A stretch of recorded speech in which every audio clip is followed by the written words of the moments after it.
제2차 세계대전의 서막 1939년 9월 1일 폴란드 침공 1939년 9월 1일 새벽 4시 45분 폴란드 서부의 항구 도시 그단스크 당시 단치 근처 평화롭던 새벽 하늘을 찢으며 독일 전함 슐레스비 이홀슈타인에서 첫 포탄이 발사된다. 목표는 폴란드군이 주둔 중인 베스테르플라트 요새였다. 같은 시각 하늘에는 루프트바페 독일 공군의 슈투카 급강하 폭격기들이 폴란드 공항과 철도를 향해 돌진하고 있었다. 이것은 단순한 국경 분쟁이 아니었다. 히틀러가 직접 지시한 폴란드 침공 작전명 100세 계획의 실행이었다. 히틀러의 계산, 베를린 총통관저. 아돌프 히틀러는 침공 전날 최측근에게 말했다. 나는 단호한 결심을 내렸다. 이제 무기를 들 시간이다. 히틀러는 8월 23일 스탈린과 독소 불가침 조약을 체결하며 폴란드를 분할 점령하기로 밀약을 맺은 상태였다. 그는 영국과 프랑스가 폴란드를 위해 전쟁을 감수하지 않을 것이라 판단했다. 하지만 그것은 오판이었다. 같은 날 오후 5시 프랑스도 독일의 선전포고를 선언했다. 프랑스는 제1차 세계대전의 상흔이 아직도 남아있었기에 군사적 결정을 더 신중히 접근했지만 영국과의 동맹 그리고 폴란드와의 상호 방위 조약은 행동을 요구했다. 영국의 선전포고 직후 영연방 국가들도 일제히 독일의 전쟁을 선포했다. 오스트레일리아 총리 로버트 맨지스는 라디오를 통해 우리는 영국과 함께 전쟁에 들어간다고 공식 발표했다. 뉴질랜드는 약간의 시간차를 두고 같은 날 독일의 선전포고를 했다.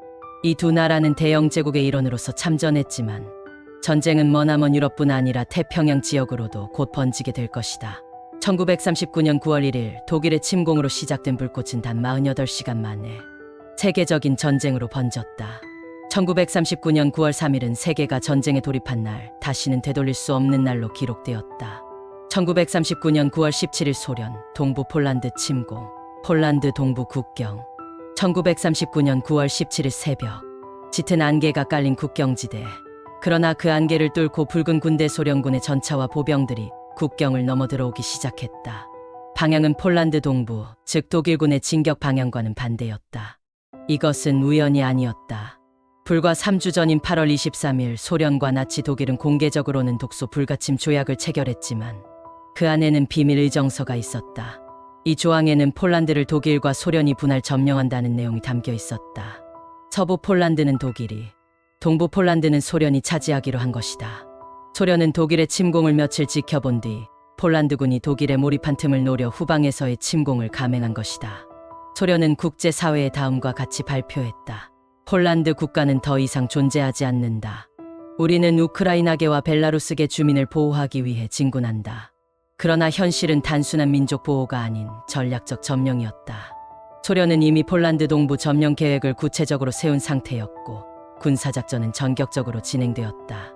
폴란드군은 이미 독일과의 격전으로 피폐해져 있었고 동쪽에서는 소련이 몰려왔다. 양면전은 도저히 감당할 수 없었다. 폴란드 정부는 루마니아로 탈출했고 군 일부는 영국과 프랑스로 망명했다. 9월 말 독일과 소련은 폴란드를 완전히 분할 점령하며 침공을 마무리했다. 소련군은 진격 도중 수만 명의 폴란드 장교, 경찰, 지식인들을 체포했다. 이들은 훗날 1940년 봄 카틴숲 학살로 알려진 대규모 학살의 희생자가 된다. 이날의 침공은 단지 군사 작전이 아닌 한 국가의 절반을 지우는 시작점이었다. 1939년 9월 17일 소련의 동부 폴란드 침공은 나치 독일과 소비에트 연방이 손잡고 주권국가를 분할한 날이었다. 세계는 이 조용한 침공 속에 또 다른 공포를 마주했다. 전쟁은 단지 전선에서만 벌어지는 것이 아니었다. 1939년 9월 22일 브레스트리토프스크 공범의 악수. 폴란드 동부 브레스트리토프스크. 이 도시는 제1차 세계대전 당시 독일과 러시아 제국 사이의 평화조약이 체결된 장소로 유명했다. 그리고 이제 이곳은 다시 한번 역사의 중심이 되었다. 이번에는 폴란드를 나누기 위한 두 제국주의 세력의 악수를 위해서였다. 1939년 9월 22일 아침, 브레스트 시내로 독일군 제19기갑 군단이 도열해 있었다. 이들은 장군 하인츠 구데리안이 이끄는 부대였다. 남쪽에서 소련 제29기갑여단이 진입해왔고 지휘관은 3명 크리보셰인 소장이었다. 도시 중심 광장에 이르자 두 군대는 악수를 나눴고 잠시 뒤 합동 군사 퍼레이드가 시작됐다. 독일군은 기계화 부대를 선두로 지나가고 소련군은 뒤를 이어 보병과 전차 부대를 도열시켰다. 거리는 깃발과 군악대로 가득 찼고 폴란드 시민들은 창가에서 이 비극적인 축제를 침묵 속에 바라보았다. 소련 측 지휘관 크리보셰이는 훗날 이렇게 회고했다. 나는 독일군이 보여준 질서정연한 행군에 놀랐다. 그들은 폴란드라는 나라를 부수었고 우리는 그 조각을 받아간 셈이었다. 그는 퍼레이드에 마지못해 참여했지만 두 체제의 협조를 보여주는 상징적 장면은 세계 각국에 충격을 주었다. 이 만남을 통해 양국은 실질적인 경계 조정도 진행했다. 당초 계획보다 동쪽으로 독일군이 더 진격했으나 소련과의 협의에 따라 독일군은 브레스트리토프스크를 소련에 인계하고 후퇴했다. 곧이어 9월 28일 양측은 독소 경계 및 우호 조약을 체결하면서 폴란드 분할이 공식 확정되었다. 1939년 9월 22일 브레스트리토프스크에서의 장면은 단순한 군사 조우가 아니었다. 그것은 독일과 소련이 한 나라의 주권을 함께 파괴하고 이를 기념한 날이었다. 세계는 이 퍼레이드 사진을 보고 두 독재자가 언제까지 서로의 등을 지켜줄지 불안하게 지켜보기 시작했다. 10월 6일 마지막 총성이 멈췄다. 폴란드는 항복하지 않았지만 더 이상 싸울 수 없었다. 그 나라는 더 이상 존재하지 않았다. 이로써 폴란드는 양면 침공으로 완전히 무너졌다. 폴란드군은 영웅적으로 싸웠지만 두 강대국의 협공을 이겨낼 수는 없었다. 독일은 점령한 폴란드 일부 지역에 총독부를 설치하고 한스 프랑크를 총독으로 임명했다. 이곳은 유대인 강제 이주 정책의 실험장이 되었고 훗날 홀로코스트의 주요 무대가 된다. 소련은 점령 지역에 대해 우크라이나인과 벨라루스인을 해방했다고 선전했다. 하지만 현실은 달랐다. 폴란드 지식인, 군인, 공무원 대규모 체포. 1년 뒤 카틴숲 대량 학살이 12,000여 명 처형의 씨앗이 뿌려지고 수십만 명이 시베리아로 강제 이송되었다. 9월 17일 폴란드 정부는 루마니아로 탈출해 이후 프랑스와 런던으로 망명 정부를 수립한다. 폴란드는 공식적으로 항복하지 않았고 해외에서 계속 저항을 이어나간다. 이는 훗날 폴란드 망명군으로 이어지며 노르망디 상륙전, 이탈리아 전선에도 참여하게 된다. 1939년 가을 독일과 소련은 폴란드를 지도에서 지웠다. 하지만 폴란드 민족과 저항은 살아남았다. 이 사건은 제2차 세계대전의 진정한 시작점이었으며 민주주의와 주권이 무력 앞에서 얼마나 쉽게 무너질 수 있는지를 보여주는 교훈이었다. 폴란드가 점령되자마자 나치는 군화발로 새로운 실험장을 찾았다. 그곳은 점령된 폴란드 땅, 그리고 그 속에 300만 유대인이었다.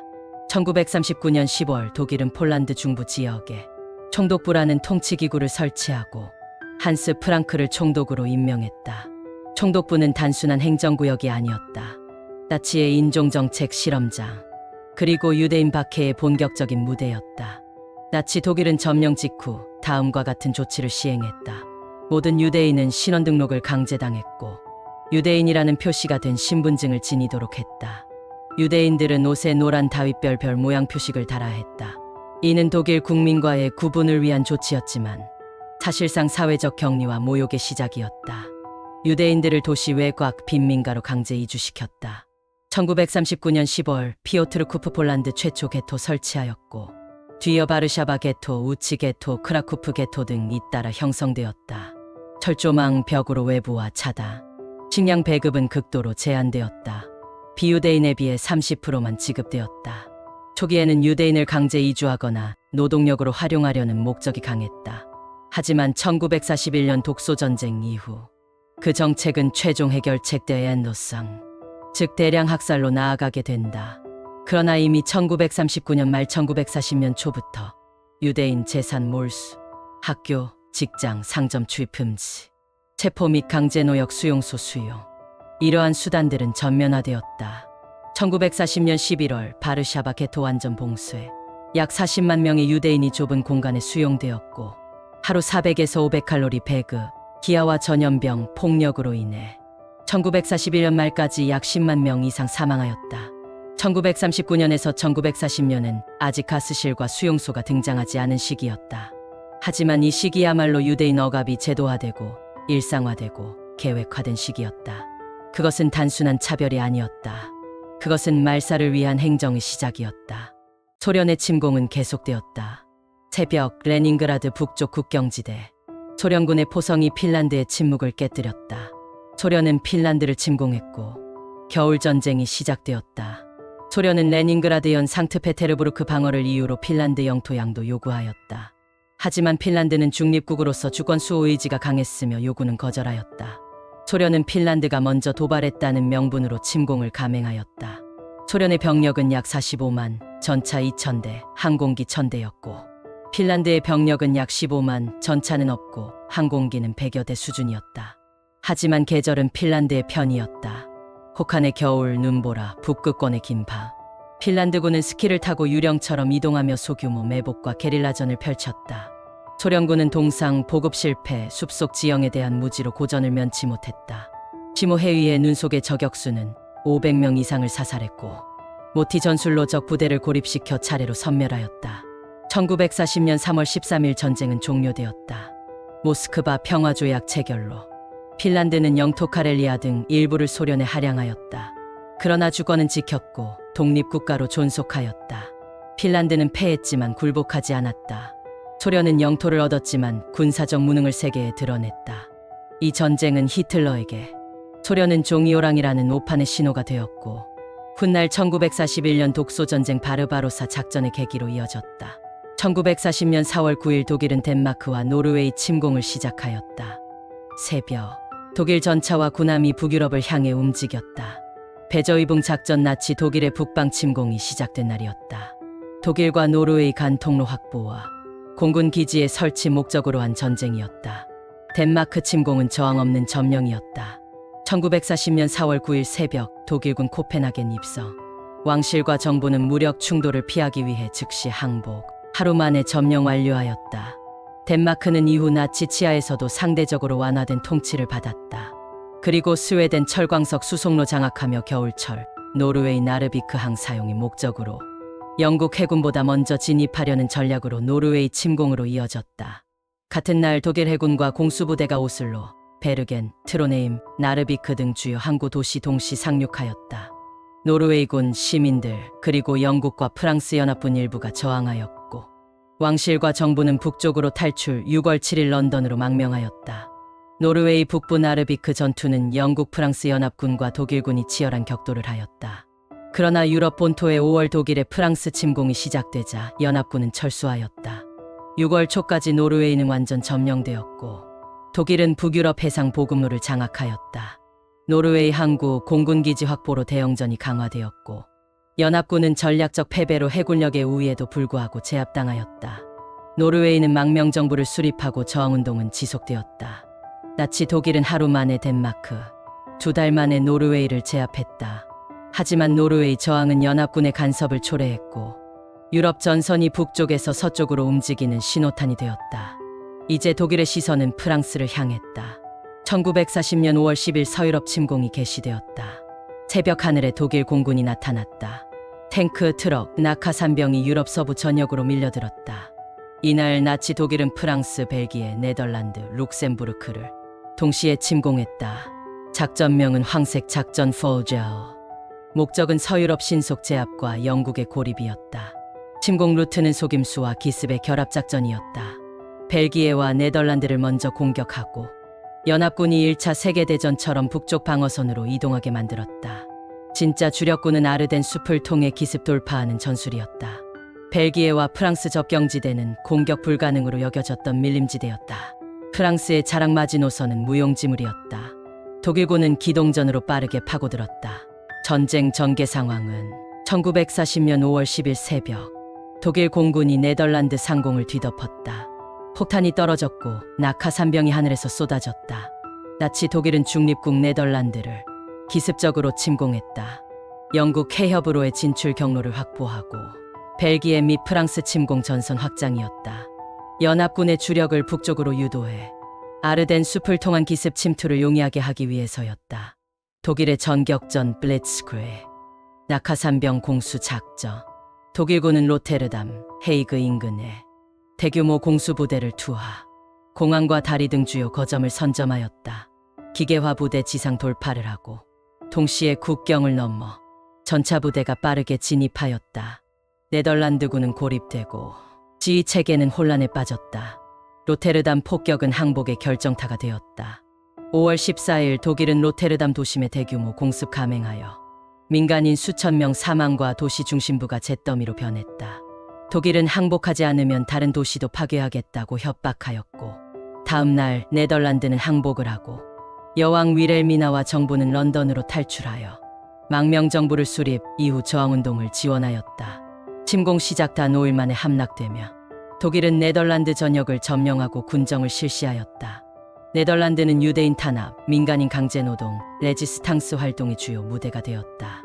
네덜란드 침공은 프랑스 침공의 전주곡이었다. 벨기에 침공 1940년 5월 10일 독일군은 벨기에 국경을 넘어 침공을 시작했다. 하늘에 독일 낙하산병이 퍼졌고 전차 부대가 들이닥쳤다. 1차 세계대전의 전장을 다시 밟는 침략의 행진이었다. 연합군을 북쪽으로 유인하고 벨기에를 통해 프랑스로 진입하려는 작전이었다.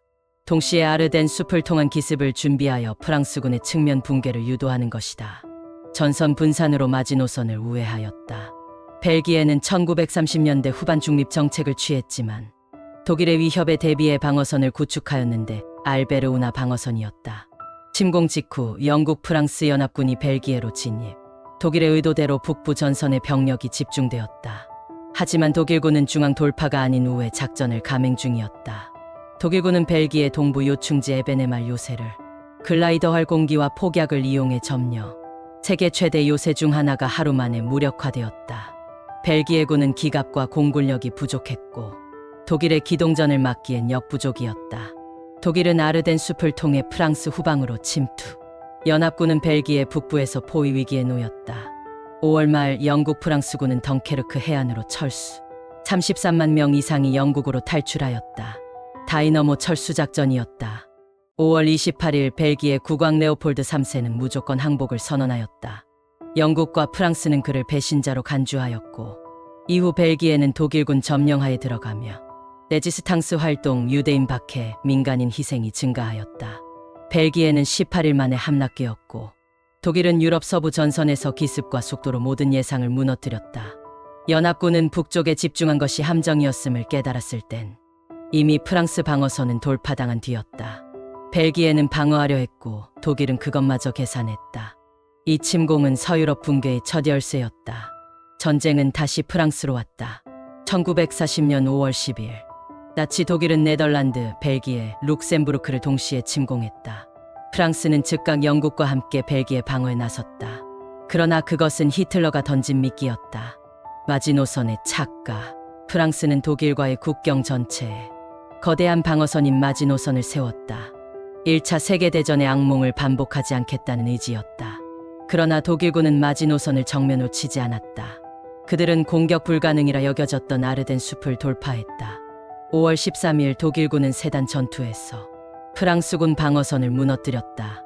기갑부대는 강을 건너 프랑스 내륙으로 질주했고 공군이 하늘에서 지원하며 전차의 길을 열었다. 이 돌파로 인해 연합군은 북부 벨기에에서 고립되었다. 영국군과 일부 프랑스군은 덩케르크 해변으로 몰렸다.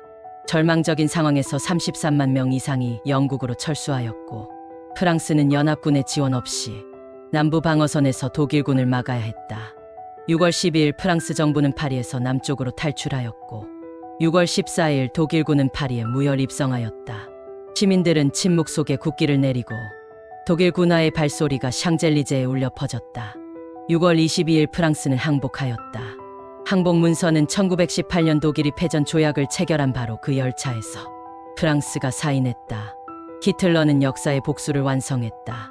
프랑스 북부는 독일 직접 점령하였고 남부에는 괴뢰 정부인 비시 프랑스가 수립되었다. 드골 장군은 런던에서 자유 프랑스 망명 정부를 수립하였다. 1차 세계대전 당시 4년간 버텼던 프랑스가 단 6주 만에 항복. 유럽 대륙은 독일의 손에 들어갔다. 영국은 이제 홀로 저항하는 마지막 서방 국가가 되었다. 마지노선은 튼튼했지만 전쟁은 바뀌었다. 프랑스는 과거에 대비하다가 미래에 무너졌다. 프랑스는 무너졌고 유럽은 침묵했다. 히틀러의 전차는 영국 해협 앞까지 도달했다. 그러나 영국은 항복하지 않았다. 그래서 히틀러는 공군으로 그 섬을 무릎 꿇게 하려 했다. 전쟁의 무대는 하늘로 올라갔다. 히틀러는 영국 침공작전 해사사자 작전을 계획했다. 그러기 위해선 영국 공군 RAF를 먼저 무너뜨려 했다.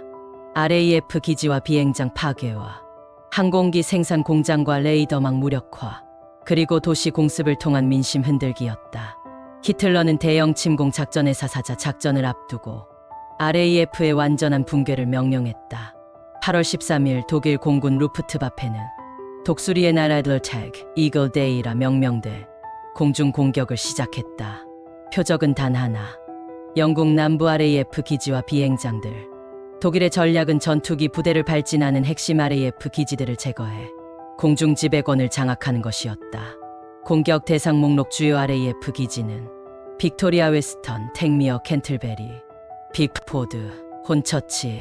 이들은 모두 남부 잉글랜드, 런던 주변에 위치한 제11전투사령부 소속 기지들이었다. 폭격의 방식은 고고도 폭격기와 급강하 폭격기 Ju-87 슈투카가 활주로 경납고 연료 저장고 관제소를 타격하는 방식이었다. 메서슈미트비프 109 전투기가 호위하며 공중전을 대비하였다. 공습은 날마다 반복되었고 RAF 기지들은 포화 속에 갈라지고 무너졌다. 활주로가 파괴되면 이 착륙 자체가 불가능해지고 지상관제 인원, 정비병, 통신병 등 민간 요원 포함한 사상자는 증가하였다. 피로가 누적된 조종사들은 하루에 수차례 출격하였고 예비기가 부족하여 한 대 한 대가 전쟁의 마지막처럼 소중했다. 하지만 레이더망 체인 홈과 지상 통제소는 여전히 작동 중이었다. RAF는 적의 접근을 조기에 파악하고 방어기 편대를 투입할 수 있었다. 독일은 비행장을 거의 무력화시키는 데 성공했지만 RAF 전투기 공장과 연료 보급, 레이더 시스템은 손대지 않았다. 특히 독일은 런던 대공습으로 전략을 전환하며 RAF 기지에 대한 집중 압박을 풀었다. 이로 인해 RAF는 회복 시간을 얻었고 결국 전세는 서서히 기울기 시작했다. 독일은 영국 본토 침공의 발판을 잃었다. 하늘에서의 패배는 유럽 전체 전쟁의 흐름을 바꾸는 전환점이 되었다. 비행장은 무너졌지만 하늘의 수호자는 꺾이지 않았다. 그리고 그 끈질긴 저항이 자유 세계를 지켜냈다. 전쟁은 단지 하늘 위에서 벌어지지 않았다. 1940년 8월 독일은 영국 공군 RAF의 조종사만이 아니라 그들이 타고 날아오를 수 있는 비행기 자체를 없애야 한다는 결론에 도달했다. 하늘을 잃게 하려면 날개부터 꺾어야 한다. 항공기 생산 공장 파괴 대상이 된 산업심장부, 슈퍼마린 공장 사업, 전투기 생산의 핵심, 호커 공장 킹스턴 허리케인 전투기 제작, 브리스톨 공장 브리스톨 폭격기 및 엔진 생산, 코번트리, 버밍엄 등 중공업 중심지 등 독일 공군의 폭격 방식은 고고도 정밀 폭격기 헤인켈 He-111 니얼드 17 사용, 야간 폭격을 통한 도시 전체 마비 시도였다. 일부 공장은 큰 피해를 입었고 일시적인 생산 중단도 발생했다. 그러나 영국의 대응은 분산 생산 체계를 구축, 첨단 기술과 숙련 노동자들을 지하 벙커와 시골 마을 작은 공장들로 이동시켰다. 다수의 소규모 생산 시설이 계속 비행기를 만들어냈다. 심지어 일부 스핏파이어는 곡물 창고, 대학 강당에서 조립되었다. 또한 영국은 레이더 체계 체인홈은 세계 최초의 실전 레이더 네트워크였다. 남부 해안선을 따라 수십 개의 고정식 레이더탑 설치, 독일 공군 접근을 최소 100마일 전 조기 탐지가 가능했다. 독일은 레이더 기지를 급강하 폭격기 스주크로 파괴하려 하였고 통신선 관제센터까지 공격하여 눈과 귀를 동시에 막는다는 계획이었다. 8월 중순 벤브리지, 벤덴, 펜버시 등 레이더 기지를 타격하였으나 탑 일부는 파괴되었지만 정비조가 24시간 내 복구하였다. 독일은 레이더의 가치를 과소평가했고 공습은 곧 중단되었다. 히틀러는 런던 대공습으로 전략을 바꾸며 레이더망 공격을 중단했다. 독일군은 전략의 전환으로 군이 아닌 민간을 겨냥했다. 1940년 9월 독일은 RAF의 기지를 완전히 무너뜨리는 데 실패하자 히틀러와 괴링은 전략을 바꾼다. 영국인의 마음을 무너뜨려라. 항복은 그 뒤의 일이다. 이제 목표는 민간인 공포를 조장해 민심을 흔들고 정부가 전쟁을 포기하게 만드는 것이었다. 1940년 9월 7일 밤 독일 공군은 런던을 향해 폭격기 수백 대를 출격시킨다. 목표물은 공장이 아니라 도시 전체, 주거지역, 시장, 병원, 학교까지 가차없었다. 첫날의 사망자만 400명 이상, 수천 명이 집을 잃었다. 런던은 불바다가 되었다. 공습은 밤마다 반복되었다. 도시 전체가 검게 타들어가는 소리, 무너진 건물 속에서 울부짖는 사람들, 템스 강변의 유조선이 폭발하고 버킹엄 궁전마저도 폭탄에 맞았다. 사람들은 매일 밤 지하철역과 방공호 속으로 대피했다. 그러나 민심은 흔들리지 않았다. 런던 시민들은 공습 속에서도 출근했고 학생들은 학교로 향했다. 버려진 거리에선 자원봉사자들이 불길을 잡고 부상자를 응급처치했다. 처칠은 방송을 통해 선언했다. 우리는 결코 항복하지 않을 것이다. 블리츠의 범위는 런던을 넘어섰다. 독일 공군은 버밍엄, 코번트리, 리버풀, 맨체스터, 셰필드 등 산업과 인구 밀집 지역 전체를 타격했다. 독일은 수개월에 걸쳐 약 4만 명의 민간인을 살해했지만 영국 정부는 항복하지 않았고 오히려 국민의 결속과 저항 의지를 불러일으켰다. RAF는 오히려 재편성에 성공했고 독일 공군은 기지 손실 없이 후퇴해야 했다. 영국은 이때부터 전시 민간 방위 체계와 정보 통제 시스템을 강화했고 전시 저항의 상징으로 런던 시민들이 기억되었다. 공중전의 패배와 본토 침공의 좌절은 히틀러의 전쟁 의지를 꺾었다. 독일 공군은 RAF를 무력화시키지 못했다. 레이더망과 전투기 생산은 계속 살아있었고 영국 본토 항공전에서 독일은 막대한 손실을 입었다. 무엇보다 영국은 항복하지 않았다. 히틀러의 계산이 어긋나기 시작했다. 해사사자 작전에는 상륙용 선박 2,000척 이상이 필요했지만 독일은 그에 턱없이 부족했다. 영국 해군 로열 네이비의 압도적인 해상 우위는 독일 상륙 부대를 해협 한가운데서 괴멸시킬 가능성이 컸다. 독일은 공중 지배 없이 바다를 건널 수 없었고 그 조건은 충족되지 않았다. 1940년 10월 12일 히틀러는 해사사자 작전의 무기한 연기를 지시한다. 하지만 그것은 사실상 포기 선언이었다. 영국 침공은 새로운 명령이 있을 때까지 연기한다. 히틀러의 작전 지시문.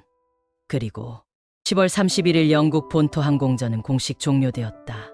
공습은 줄어들었고 독일 공군은 대부분의 기체를 동부전선 준비를 위해 철수시켰다.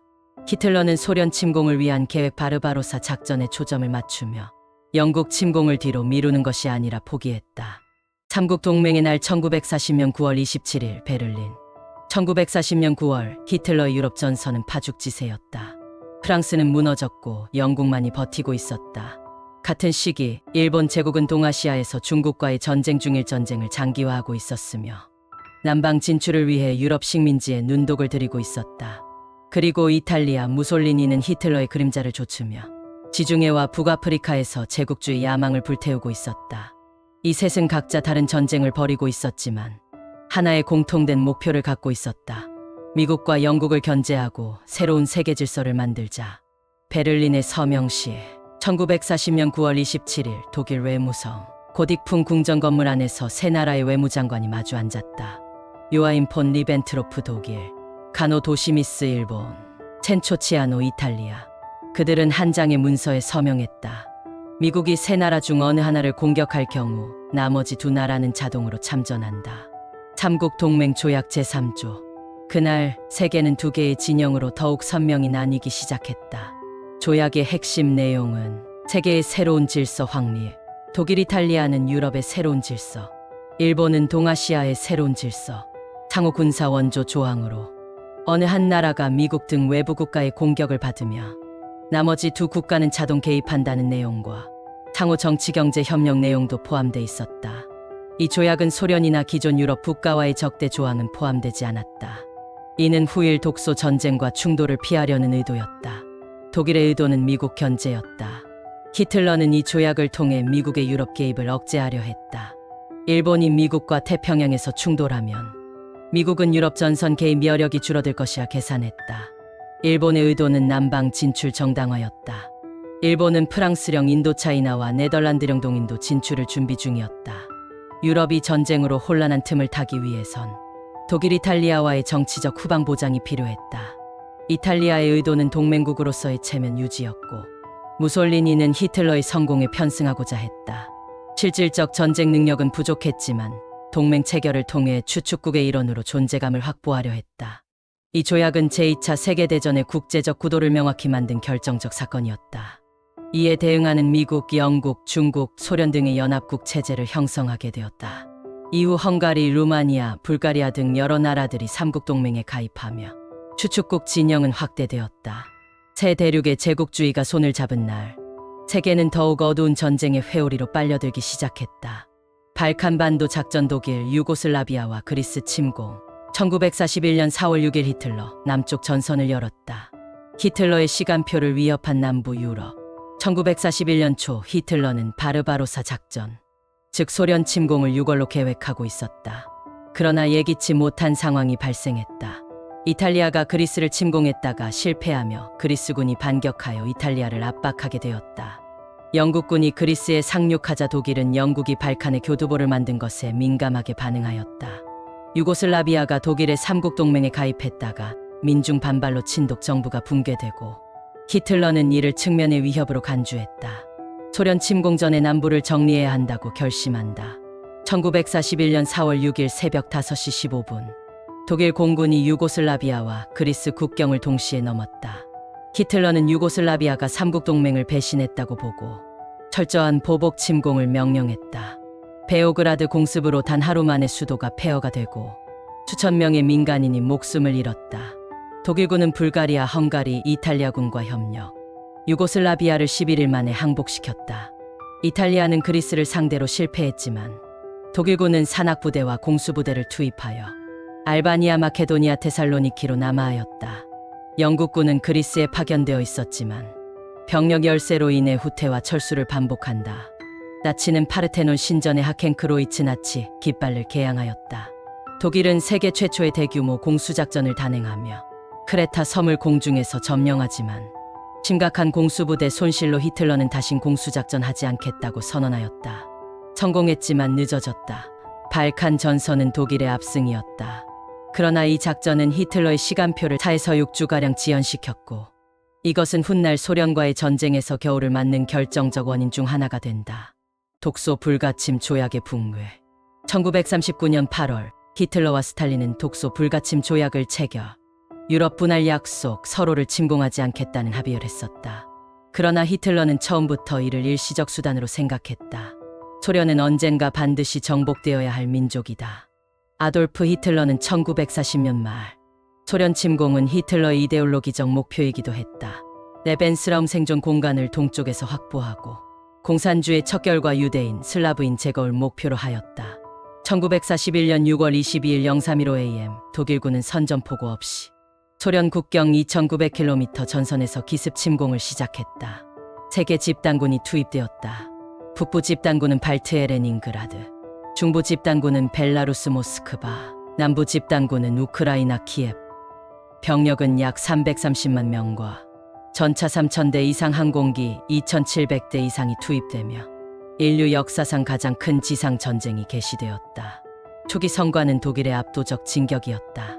소련은 전혀 준비되지 않은 상태였고 많은 지휘관이 숙청 스탈린 대숙청으로 전투 경험이 없었다. 첫날에만 소련 공군기 약 1200대가 파괴되었고 수십만 명의 소련 병사가 포로로 잡혔다. 한 달 만에 키예프, 민스크, 스몰렌스크 등이 함락되었고 히틀러는 빠른 승리를 확신했다. 그러나 러시아의 겨울이 다가오고 있었다. 모스크바를 향한 진격은 점점 느려지고 보급선은 길어졌으며 소련은 대규모 징집과 총동원령으로 반격을 준비하였다. 12월 초 독일군은 모스크바 외곽 30km 지점까지 도달하였다. 그러나 혹한 진창 병력 손실, 보급 부족으로 멈추고 말았다. 소련군은 시베리아에서 동원한 신병과 전차로 첫 대규모 반격에 나섰다. 독일은 처음으로 전선에서 밀리며 겨울을 맞게 된다. 히틀러는 소련을 10주 안에 무너뜨리려 했지만 결국 그 전쟁은 독일을 무너뜨렸다. 1941년 8월 14일 전쟁 속에서 피어난 새로운 세계 질서의 약속이 만들어졌다. 1941년 여름 유럽은 이미 히틀러의 전쟁으로 불타고 있었고 미국은 아직 참전하지 않았지만 무기대여법 등을 통해 영국을 지원하고 있었다. 영국은 독일과 외롭게 싸우는 중이었고 미국은 전면 참전은 꺼리면서도 국제 문제에 점점 깊숙이 관여하고 있었다. 바로 이 시점 두 지도자가 북대서양 한복판에서 비밀리에 회담을 가졌다. 장소는 뉴펀들랜드 근처 군함 위에서. 루스벨트는 미국 해군 군함 USS 어거스타, 처칠은 영국 전함 HMS 프린스 오브 웨일스에 각각 탑승하고 회담 장소에서 만남을 가졌다. 양측 대표단은 군함 위에서 나란히 식사하고 예배를 드리고 협정을 논의했다. 1941년 8월 14일 양국은 회담의 결과를 대서양 헌장이라는 이름으로 발표했다. 이는 전후 세계 질서에 대한 공동 비전이었다. 대서양 헌장의 주요 내용은 1. 영토 확장 반대, 국경 변경은 주민의 의사에 따라야 한다. 이 민족 자결 원칙 존중, 3. 무역과 경제 장벽 제거, 4. 모든 나라의 경제적 번영과 복지를 촉진, 5. 나치 독일의 무력화와 전쟁 폐기, 6. 공포와 결핍에서 해방된 평화 보장, 7. 공해상 자유, 8. 전후 세계를 위한 국제협력기구 창설 지향. 이 전쟁은 정복이 아니라 자유와 정의를 위한 것이다. 루스벨트와 처칠. 이 헌장은 사실상 유엔의 헌장과 국제연합의 기초가 되었다. 나중에 소련도 이 헌장을 지지했고 많은 식민지 국가들에게 독립의 꿈을 심어줬다. 특히 민족 자결 원칙은 훗날 아시아와 아프리카의 탈식민지 운동에 영향을 미쳤다. 그러나 이 헌장은 법적 구속력이 없었고 미국은 당시 전쟁에 아직 참전하지 않은 상태였다. 루스벨트는 국민들의 반전 여론을 의식해 공식적인 군사 동맹은 맺지 않았다. 그러나 이 선언은 상징적 의미로 자유세계 vs 전체주의의 대결 구도를 분명히 보여준 사건이었다. 1941년 12월 7일 태평양에서 전쟁의 불이 붙었다. 1941년 하반기 일본은 미국, 영국, 중국 등과의 갈등이 극에 달했다. 일본은 만주 침공으로 중일 전쟁을 확대 동남아로 진출을 하려 하였고 미국은 일본의 팽창을 억제하고 석유, 철강, 금수 조치를 통해 자산을 동결하였다. 양국은 마지막까지 외교 협상을 시도했지만 11월 말 미국이 제시한 헐 노트는 일본의 사실상 최후 통첩으로 받아들여졌다. 우리는 결단해야 한다. 배를 띄울 시간이다. 일본 총리 도조 히데키의 출사표였다. 작전명 진주만 공격. 일본 해군 연합함대는 비밀리에 북태평양을 우회. 미국 태평양 함대의 근거지 진주만 하와이를 기습 목표로 설정하였다. 총지휘관은 야마모토 이소로쿠. 출동 병력은 항공모함 6척, 전투기 폭격기 400여 대였다. 이 작전은 미국 항공모함을 격침하고 태평양 제해권을 장악하는 데 목적이 있었다. 1941년 12월 7일 일요일 아침 오전 7시 48분 하와이 진주만 상공에 일장기를 단 전투기들이 나타났다. 일본 공격대가 성공적으로 기습에 성공했다는 암호가 전송되었다. 공격 대상 피해 상황은 전함 USS 애리조나 격침 1177명 전사, 전함 USS 오클라호마 격침, 기타 전함 순양함 부축함 8척 파괴 11척 손상, 항공기 188대 파괴 159대 손상, 민간인 및군 사망자 총 2403명 사망 1178명 부사. 공습은 믿을 수 없을 만큼 정밀했고 지옥은 바로 그날 아침에 도착했다. 생존 미 해군 병사의 증언. 다음 날인 12월 8일 프랭클린 D. 루스벨트 대통령은 의회에 출석하여 다음과 같이 연설했다. 12월 7일 그날은 치욕의 날로 남을 것이다. 의회는 거의 만장일치로 일본에 대한 선전포고를 결의했고 미국은 공식적으로 제2차 세계대전에 참전하게 된다. 3일 뒤 독일과 이탈리아도 미국의 선전포고, 세계대전이 완성되었다. 진주만 공격과 함께 일본은 말레이시아, 홍콩, 필리핀, 괌 등지에 동시다발적으로 침공을 개시했다. 대동아공영권이라는 이름 아래 일본은 동남아시아 전역을 공격했고 태평양 전쟁이 본격적으로 시작되었다. 1941년 12월 7일 아침 일본은 잠자는 거인을 깨웠고 그 거인은 태평양 전체를 흔들기 시작했다. 연합국 26개국 공동전쟁 선언. United Nations 전 세계가 하나로 뭉친 날. 1942년 1월 1일 워싱턴 DC. 1941년 12월 일본의 진주만 공습과 독일, 이탈리아가 미국의 선전포고를 하며 이제 전쟁은 더 이상 지역 분쟁이 아닌 진정한 의미의 세계대전이 되었다. 이 시점에서 미국, 영국, 소련, 중국을 중심으로 세계 각국이 공동전쟁 목표를 천명할 필요성이 생겼다. 선언 장소는 워싱턴 DC. 미국 국무부 건물에서 프랭클린 D.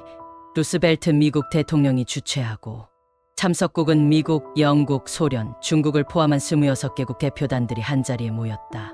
연합국 선언문 Declaration by United Nations.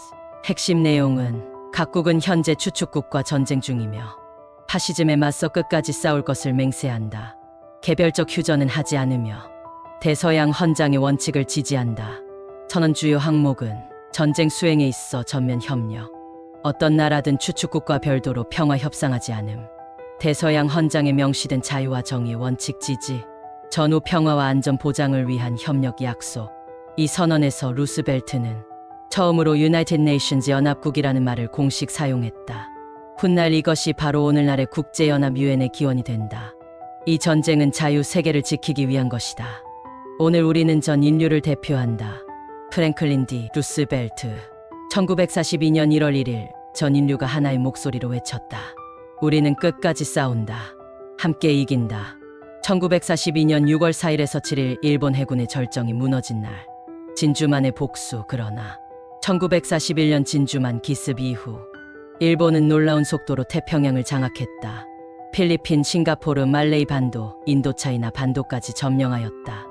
미 해군은 수세에 몰려 있었고 일본은 하와이 점령을 위한 교두보 미드웨이 섬을 다음 목표로 삼았다. 야마모토 이소로쿠 제독은 말했다. 미국 항공모함을 유인해 한 방에 끝낸다. 작전명은 MI 작전. 목적은 미드웨이 섬 점령과 미 항모 유인 후 격파. 전력은 일본 항공모함 4척, 전투기 폭격기 300여 대.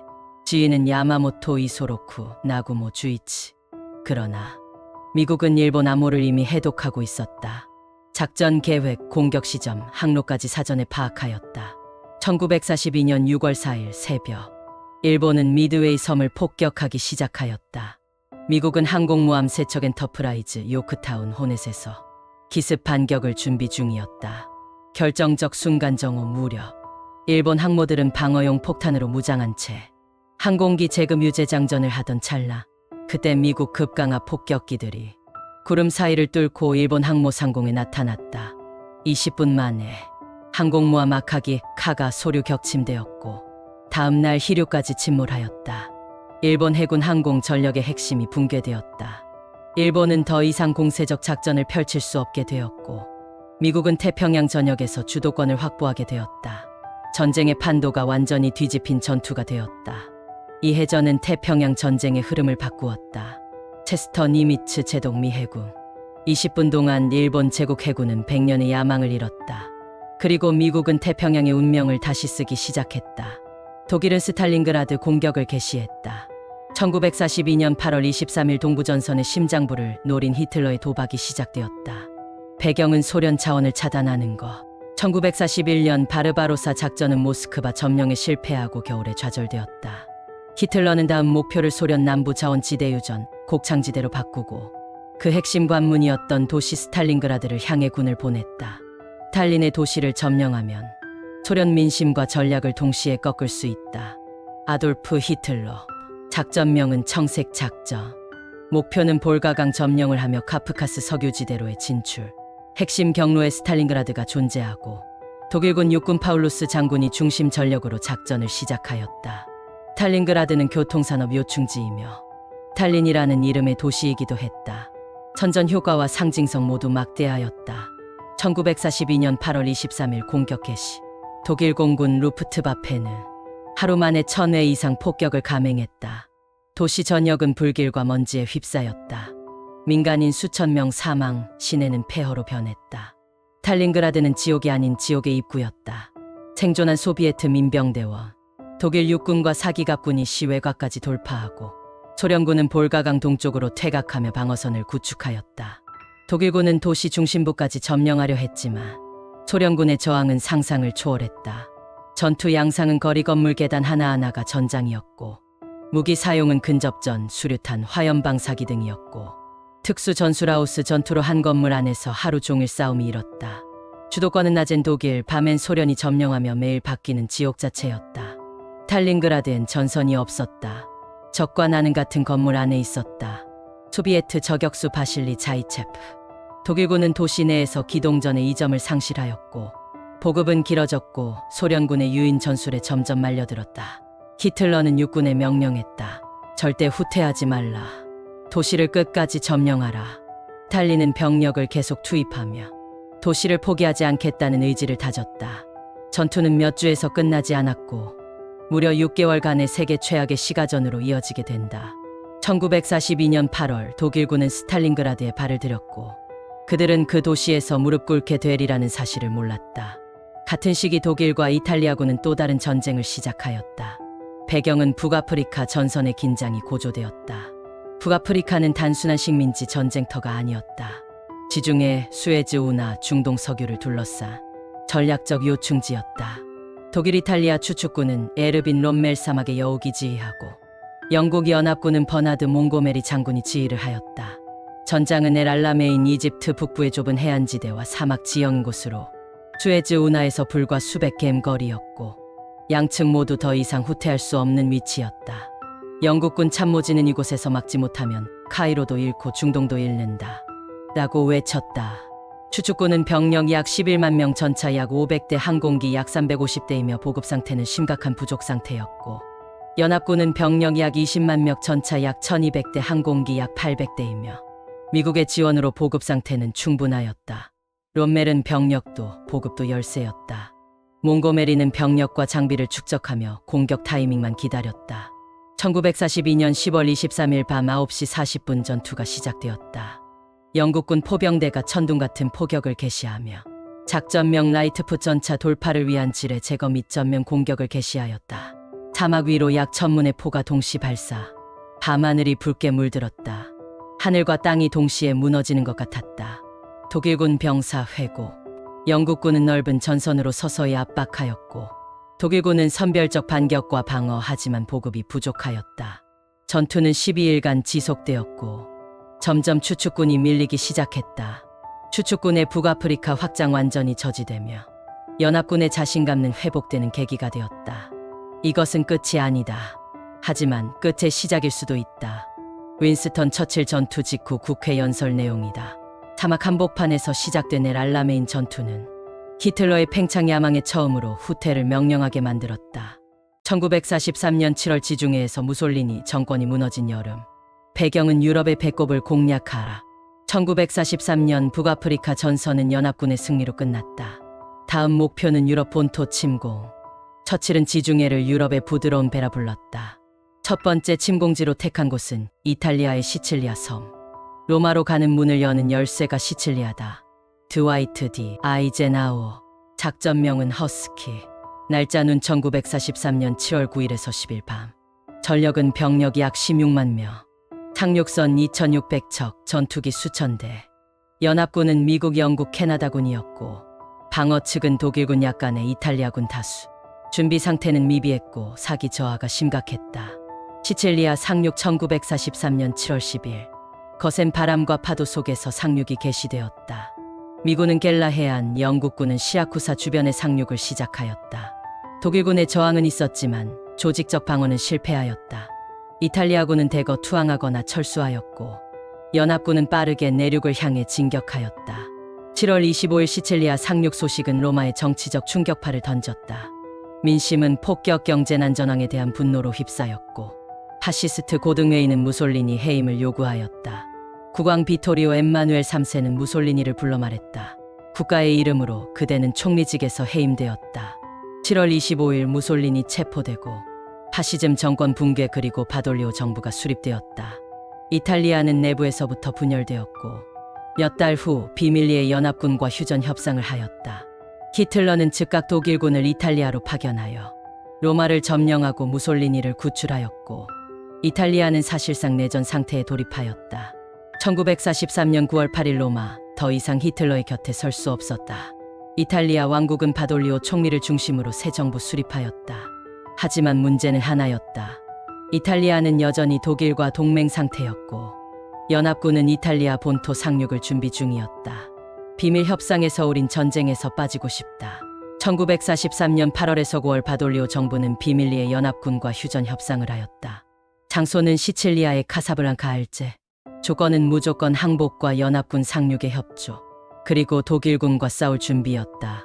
우리는 이 전쟁에서 더는 싸울 수 없다. 바돌리오 총리. 1943년 9월 3일 항복 문서 서명에는 연합군은 아이젠하워 사령관 측, 이탈리아는 카스텔라노 장군이었고 장소는 시칠리아 근처 연합군 사령부에서였다. 서명 후에도 며칠간 비밀을 유지하였고 연합군은 이탈리아 본토 상륙을 준비하였다. 1943년 9월 8일 밤 6시경 라디오에서 바돌리오의 목소리가 흘러나왔다.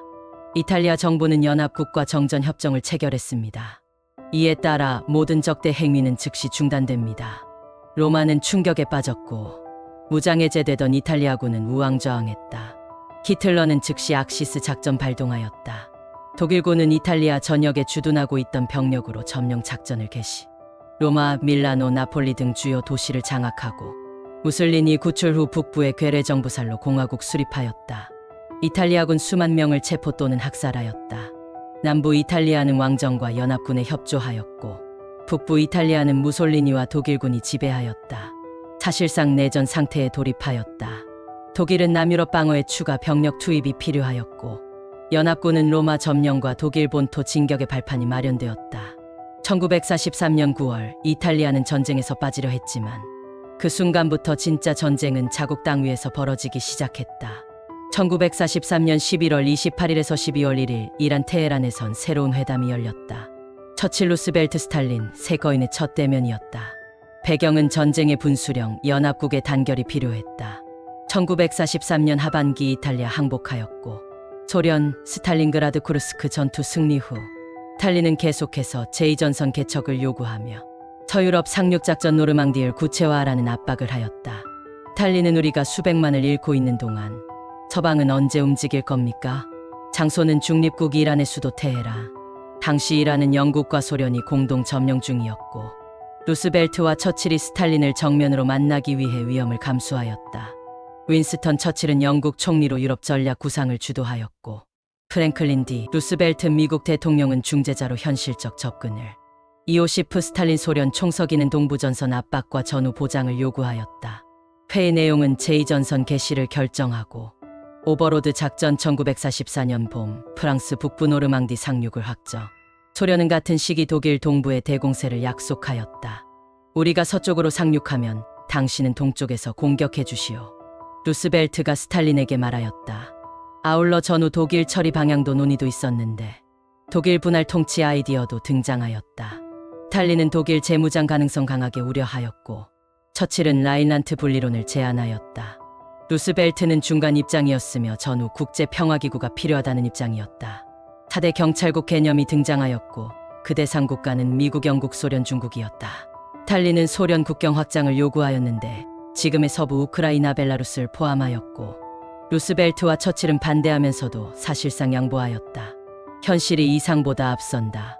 루스벨트의 사적 발언이다. 테헤란 회담은 전쟁의 끝을 향한 연합국의 첫 공식 약속이었다. 그곳에서 유럽의 미래 지도가 처음으로 그려지기 시작했다. 일본과 미군의 전쟁은 계속되었다. 1943년 1월 5일 과달카날에서 양측이 대치하고 있었다. 과달카날은 솔로몬 제도에 위치하며 일본군이 건설 중이던 핸더슨 비행장을 미군이 점령하면서 1942년 8월 전투가 시작되었다. 미군은 이곳을 거점으로 삼아 태평양 남부 방어선을 확보하고자 했고 일본은 이를 탈환하기 위해 대규모 공격을 감행하였다. 연합군 병력은 약 44,000명 미 해병대, 미 육군, 뉴질랜드군 등이 포함되었고 일본군 병력은 약 22,500명으로 병사 대부분이 굶주림과 질병, 병력 보급 실패로 전투력이 저하된 상태였다. 일본군은 병력 부족, 물자 고갈, 해상 보급로 차단으로 사실상 패색이 짙었고 미군은 핸더슨 비행장을 중심으로 공격을 확대하자 일본군의 후퇴로 연결되었다. 병사들의 대량 하사, 질병 특히 말라리아, 이질이 심각하여 전투 지속이 어려운 상태였다. 이후 일본은 1월 말에서 2월 초 K작전 철수 작전을 발동하였고 2월 9일 연합군이 과달카날 전역을 완전히 장악하며 전투가 종료되었다. 태평양 전쟁의 전환점 중 하나로 일본군은 이 전투에서 병력 함정항공기 등을 대규모로 상실하였고 이후 일본은 전략적 방어로 전환, 연합군은 공격 주도권을 잡았다. 일본군은 이 전투에서 약 2만 명 이상 전사 또는 병사하였고 연합군도 약 7,000명 이상 사상자가 발생하였다. 1943년 3월 2일에서 4일 일본은 유기니라의 지역의 병력 보강을 위해 수송선단을 파견하였다. 총 8척의 수송선과 8척의 구축함, 약 7천여 명의 병력이 포함되어 있었고 연합군 미국과 호주는 이를 항공 정찰로 파악하고 선제 공격을 준비. 3월 2일 미국과 호주 공군기들이 저공 폭격 및 급강하 폭격으로 일본 수송선단을 습격하였다. 연합군은 계속된 공습으로 거의 모든 수송선과 일부 구축함을 격침하였고 연합군은 새로운 폭격 방식인 스킵 범빙 저공 폭격으로 수면 위를 튀기듯 폭탄 투하를 성공적으로 적용하였다. 연합군은 항공기 몇 기만 잃고 전투기 승무원 대부분 생존하였다. 일본은 앞으로 해상 병력 수송이 거의 불가능해졌고 뉴기니 전선의 주도권을 상실하였고 연합군은 항공우위가 입증된 전투로 해상 수송선을 방어 없이 보내는 위험성이 크게 부각되었다. 이후 일본군은 야간 수송 도쿄 익스프레스에 의존하거나 잠수함 활용 등 비효율적인 방식으로 전환하였다.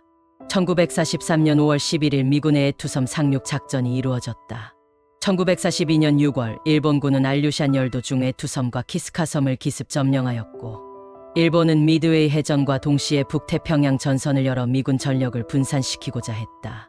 미국은 이 지역을 탈환하고 본토 안보를 강화하기 위해 상륙 작전을 준비하였고, 1943년 5월 11일 미군은 북태평양군 사령부 소속 병력 약 11,000명을 동원하여 애투섬에 상륙하였다.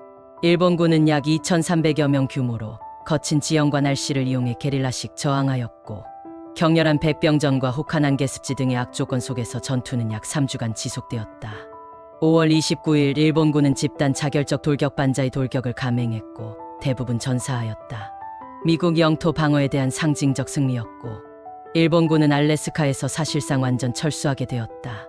키스카섬은 그해 8월 미 캐나다 연합군이 무저항 상태에서 점령하였다. 1943년 11월 20일 타라와 전투. 타라와는 태평양 중앙부의 길버트 제도에 위치한 작은 환초산호 섬로 일본군이 강력한 방어기지를 구축한 곳이었습니다. 미국은 마셜 제도와 마리아나 제도 진격을 위한 중간기지 확보를 위해 이 섬 점령이 필수적이었다. 미군은 약 18,000명의 해병대와 해군 지원 부대를 투입해 상륙 작전을 개시하였고, 일본군 방어 병력은 약 4,500명, 대부분이 고도로 요새화된 벙커와 참호 속의 진지를 구축하였다. 상륙 초기부터 깊은 수심과 강한 해일, 산호초 지형 때문에 상륙정이 좌초되어 병력 전개가 어렵고 큰 피해가 발생하였으며, 일본군은 최후까지 저항하며 특히 칼라호 지역 방어가 매우 치열했다. 태평양 전쟁 중 미군의 최초 대규모 해상 상륙 합동작전 중 하나였고, 미군의 상륙 전술과 해군 공군 지원이 통합된 작전 수행의 중요한 시험대였다. 일본군의 치열한 저항과 지형적 어려움 때문에 전투가 매우 참혹했으며 전사자 숫자가 많았고, 이후 미군은 이 경험을 바탕으로 마리아나, 필리핀 등 상륙작전 전술을 크게 발전시켰다. 1944년 3월 8일 일본군 임파르 작전이 개시되었다. 일본군은 버마현 미얀마를 통해 인도 북동부로 진격해 영국령 인도에 대한 공격을 계획하였고, 목표는 인도 북동부의 임파르 지역을 점령해 연합군 보급선을 차단하고 인도 반란을 유도하는 것이었다. 당시 연합군은 인도와 버마 국경지대에서 방어 태세를 갖추고 있었다. 일본군 주력 부대가 3월 8일을 기점으로 임팔 지역으로 진격을 개시, 일본 15군이 주도하며 악천후와 험준한 지형 속에서 공격을 감행하고, 인도 주둔 영국군과 인도 독립군 연합군 측이 방어하였다. 작전은 초기에는 일본군이 일부 성과를 냈으나 보급난과 연합군의 강력한 방어 및 반격으로 실패하였다. 임팔 전투는 일본군에게 큰 피해를 입힌 전투로 기록되었다. 1944년 6월 15일 미군 사이판 섬 상륙. 사이판 섬은 일본 본토에서 약 1300km 떨어진 곳에 위치해 있어 이를 점령하면 미군이 일본 본토를 폭격할 수 있는 전략적 전초기지가 될 수 있었다. 일본군은 사이판을 필사적으로 방어하기 위해 대규모 병력을 배치하였다. 미군은 약 7만 명의 병력을 투입하여 해상 공중 지원을 받으며 상륙 작전을 개시하였고, 일본군 방어 병력은 약 3만 명, 깊게 요새화된 진지에서 집요하게 저항하였다. 전투는 상륙 직후부터 7월 중순까지 약 한 달간 치열하게 진행되며, 미군은 사망 부상 포함 약 3만 명, 일본군은 2만 명 이상이 전사하고 다수는 자살하였다. 사이판 점령으로 미군은 일본 본토 폭격의 출발점이 마련되었고, 일본군은 사이판 전투 이후로 점령지 방어에 있어 결사항전과 자살 공격을 강화하는 경향을 보였다. 전투 중 일본 민간인들의 대량 집단 자살 사건이 발생해 인도주의적 비극으로 기록되었다. 1944년 6월 19일 필리핀의 해저. 미국은 사이판 상륙 작전 6월 15일 개시를 통해 마리아나 제도를 점령하려 하였고, 일본 해군은 이를 저지하고자 제1기동함대를 총동원해 결전 태세를 갖추며 양측은 필리핀해에서 충돌하게 되었다. 6월 19일 일본군은 항공모함에서 300대 이상의 항공기를 출격시켰으나 미 해군의 레이더망과 대공포, 그리고 전투기 F-6F 헬켓의 강력한 방어로 대부분 격추되고, 6월 20일 미 해군이 일본 항모부대를 반격, 여러 항공모함 및 수송선이 격침하였다. 일본은 노련한 조종사들을 대량으로 상실하면서 항공전 수행 능력을 상실하였고, 해군 항공병력은 이후 사실상 재건 불가능한 상태가 되었다. 1944년 6월 6일 프랑스 북부 해안, 유럽 해방의 날 D-Day. 배경은 유럽 해방을 위한 제2전서. 소련은 동부에서 독일군과 사투 중이었다. 스탈린은 서방연합군의 제2전선 개시를 지속적으로 요구하였으며 1943년 테헤란 회담에서 연합군은 약속한다. 처칠과 루즈벨트는 1944년 봄 프랑스에 상륙한다. 약속하였다. 작전명은 오버로드 작전. 상륙 날짜는 1944년 6월 6일. 총지휘 드와이트 D. 아이젠하워 장군. 병력은 15만 명 이상으로 미국, 영국, 캐나다 등으로 구성된 연합군. 장비는 5,000척 이상의 선박과 11,000대 이상 항공기, 탱크, 야포, 구축함, 상륙정 등으로 이루어졌다. 목표는 프랑스 노르망디 해안의 대규모 상륙. 프랑스 해방과 독일 본토로 진격이 작전 목표였다. 독일의 방어는 서부 방벽. 총지휘는 에르빈 롬멜 사막의 여우. 장벽, 기뢰, 철조망, 지뢰밭, 벙커 등으로 이루어졌으며 히틀러는 여전히 파드칼레 상륙을 의심하고 있었다. 1944년 6월 6일 자정 직전이 시작되었다. 연합군은 미 101 수사단과 영국 60 수사단을 투하하여 독일군 보급로 차단을 위해 교량을 점령하였고 새벽 6시경 5개 해안에 연합군이 본격 상륙하였다. 해안 코드 유타는 미국이 저항은 약하였고 신속 돌파하였고 코드 오마하도 미국이 담당 가장 치열한 전투로 대량 사상자가 발생하였다. 코드 골드는 영국이 담당 중간덩도의 저항으로 내륙 진격에 성공하였고 코드 주노는 캐나다가 해안선 확보를, 코드 소드는 영국이 동부 측면 확보하고 가행 진격을 맡았다. 오마하 해변은 피로 물든 모래사장으로 변했다. 미국군 약 2,400명 이상이 사상하였는데 독일군의 고지대 기관총 진지에서 집중 사격으로 바다에서 내린 병사들 중 수백 명이 해변 도달 전 사망하였다. 한 미군 병사는 이렇게 말했다. 우리는 바다에서 바로 지옥으로 걸어 들어갔다. 하루 만에 6만여 명 상륙을 성공하였고 6월 11일경까지 30만 명 이상이 투입하며 노르망디 해안 확보를 성공하였다. 이후 프랑스 내륙 진격하며 8월 8일은 해방하였다. 6월 6일 연합군은 바다를 건너 절망의 대륙에 희망을 상륙시켰고 히틀러의 유럽 지배는 서서히 무너지기 시작했다. 1944년 8월 19일 빛의 도시가 다시 깨어나다. 노르망디 상륙 성공 이후 연합군은 서쪽에서 독일군 밀어내며 진격. 8월 중순 프랑스 중부와 북부 대부분이 해방하였다. 파리는 여전히 독일 점령하에 있었고 히틀러는 파리를 절대 넘겨주지 말라고 명령하였다. 독일군 주둔 상황은 총지휘관 디트리 폰 콜티츠 장군. 병력은 약 2만 명, 탱크와 화력 장비를 갖추고 있었다. 히틀러는 최후 명령을 내렸다. 파리가 함락되기 전에 도시를 불태워라.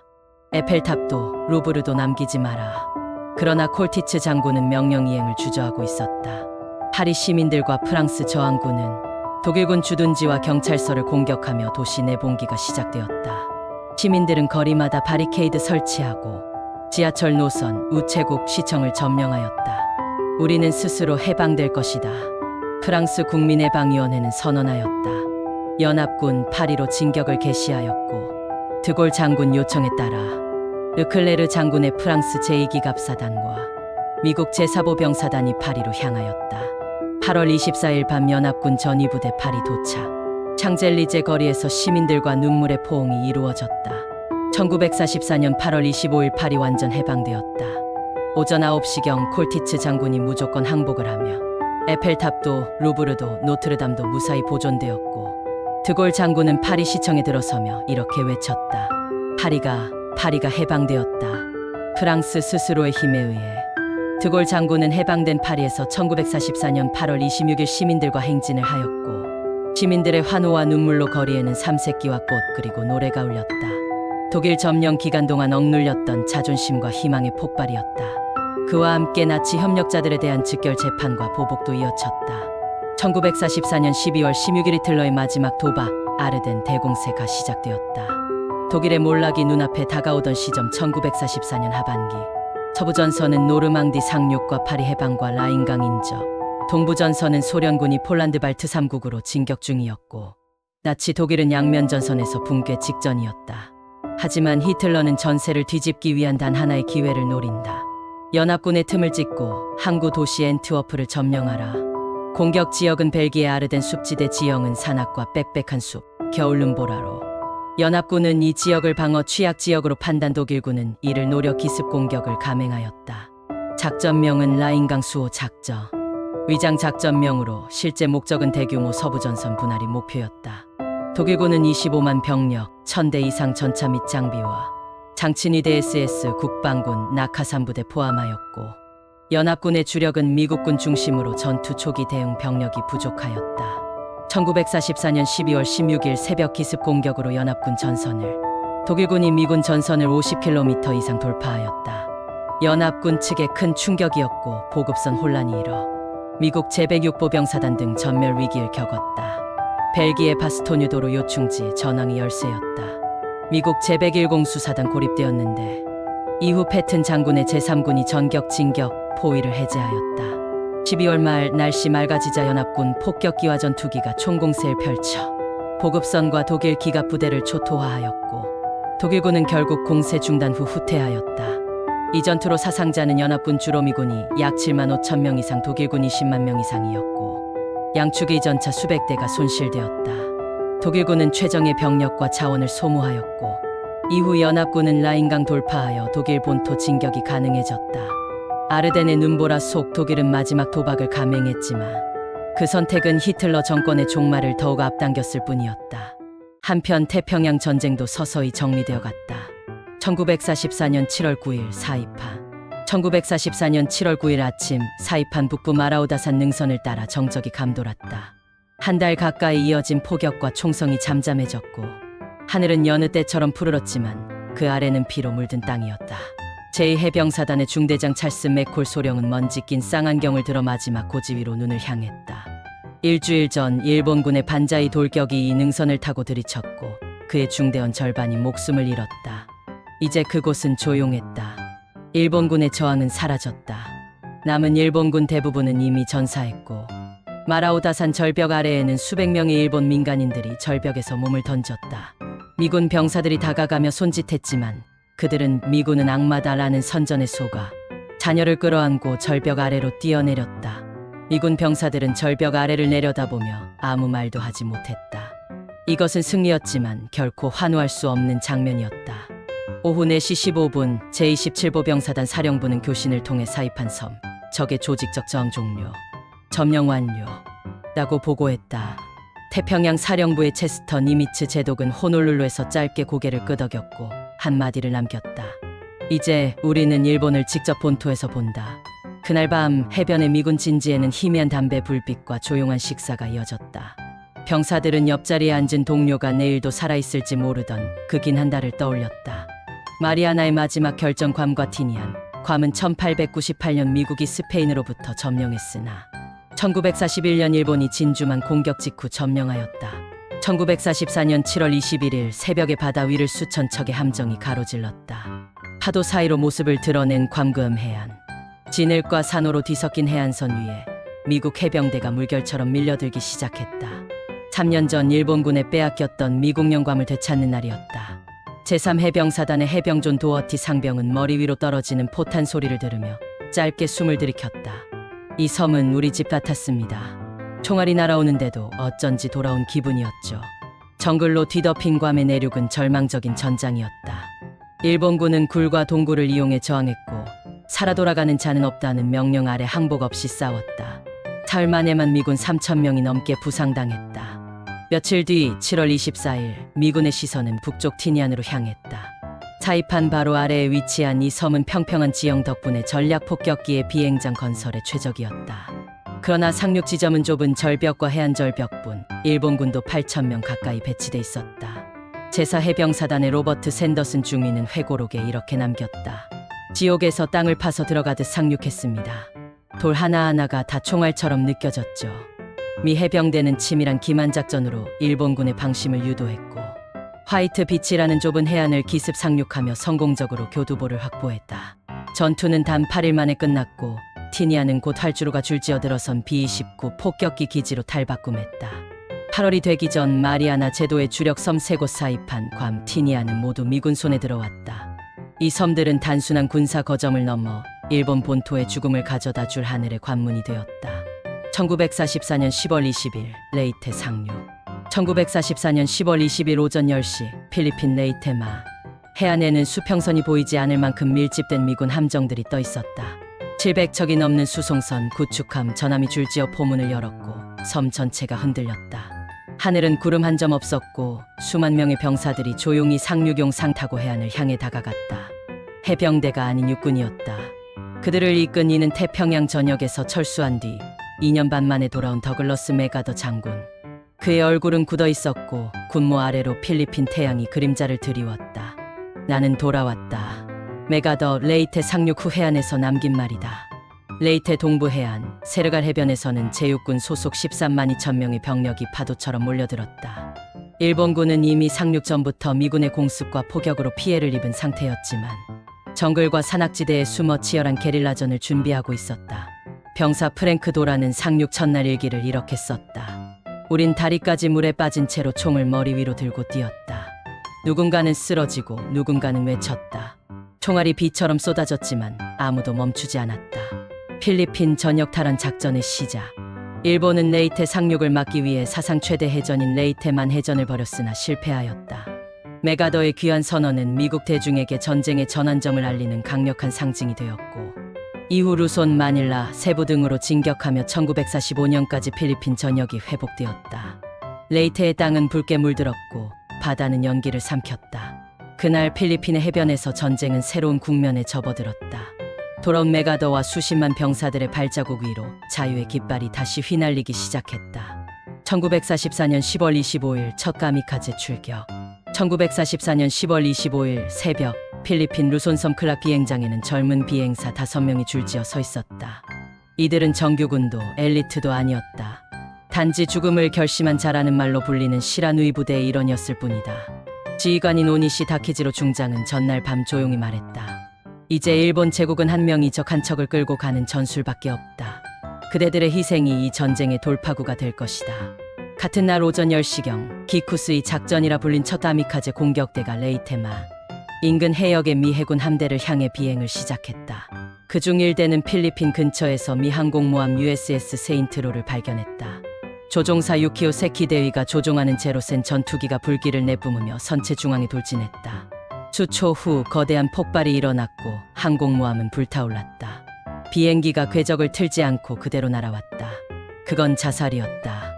생존 미군 수병의 증언. 세인트로는 약 1시간 후 침몰했고 미 해군 100여 명이 전사했다. 이것이 가미카제 특공대의 첫 성공 사례였다. 이후 일본은 가미카제를 조직화하여 특공부대, 인간어뢰 카이텐, 인간폭탄호카 등으로 확장했다. 그러나 많은 이들은 제대로 된 훈련 없이 기체도 낡고 무장이 빈약한 상태로 떠밀리듯 출격했다. 한 생존 조종사는 전후 인터뷰에서 이렇게 말했다.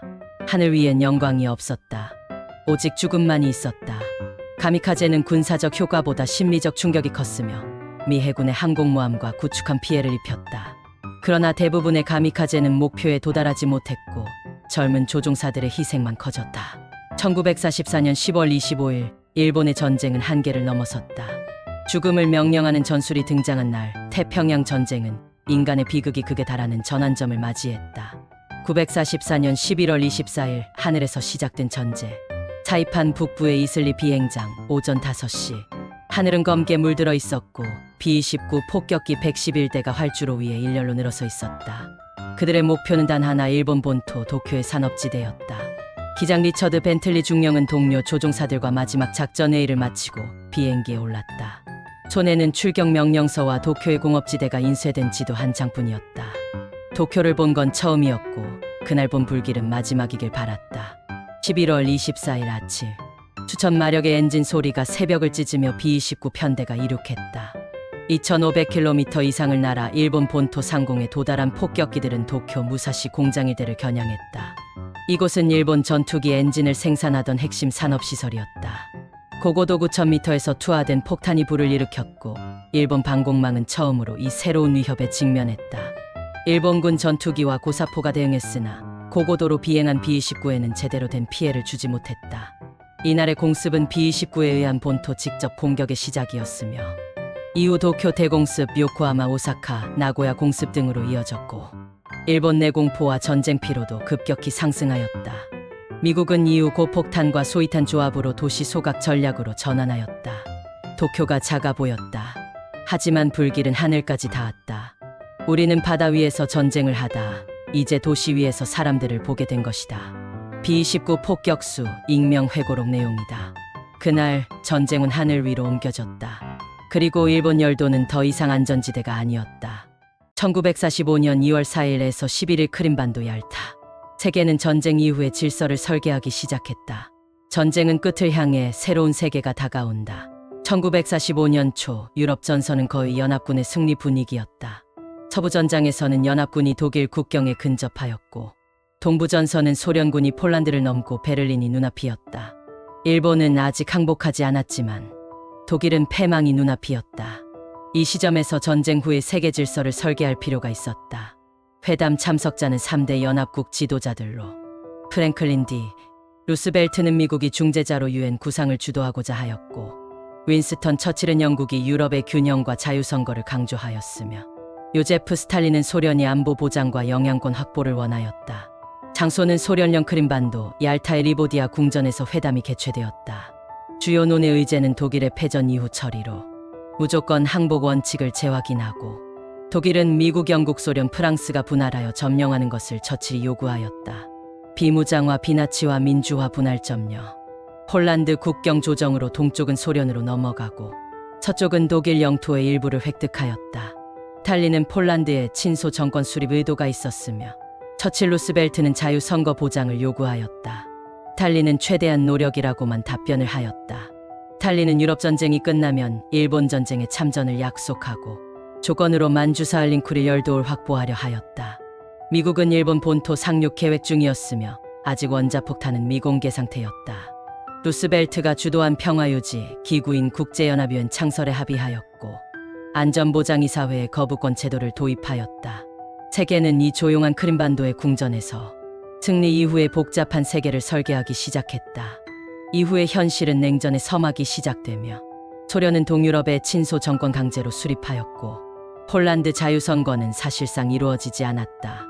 영국과 미국은 스탈린을 지나치게 신뢰했다는 비판을 받았으며 얄타회담은 곧 냉전의 시발점으로 불리게 되었다. 불타는 도시 1945년 3월 10일 새벽 도쿄 1945년 3월 9일 밤 10시 사이판의 이슬리 비행장 334대의 슈퍼포트리스 폭격기가 어둠 속에서 이륙을 시작했다. 그들의 임무는 명확했다. 도쿄를 태워라.